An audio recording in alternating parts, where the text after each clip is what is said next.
Myanmar বর্তমানে বিশ্বের বৃহত্তম আফিম উৎপাদনকারী দেশ। পূর্বে আফগানিস্তান এই খেতাব অর্জন করেছিল, কিন্তু 2021 সাল থেকে মায়ানমার তাকে ছাড়িয়ে গেছে।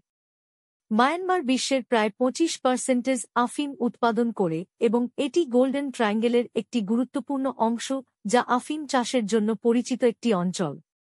গোল্ডেন ট্রায়াঙ্গেল বলতে দক্ষিণ পূর্ব এশিয়ার একটি অঞ্চলকে বোঝায়, বিশেষ করে 1950 থেকে একবিংশ শতাব্দীর গোড়ার দিকে, যা ঐতিহাসিকভাবে আফিম উৎপাদনের জন্য পরিচিত ছিল।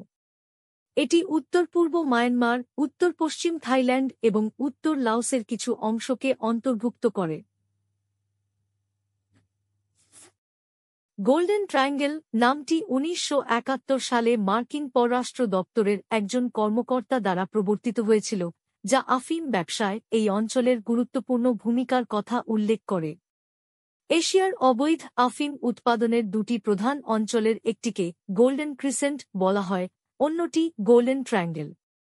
মধ্য, দক্ষিণ এবং পশ্চিম এশিয়ার সংযোগস্থলে অবস্থিত এই স্থানটি আফগানিস্তান এবং পাকিস্তানের পাহাড়ি পরিধি জুড়ে বিস্তৃত, যা পূর্ব ইরান পর্যন্ত বিস্তৃত।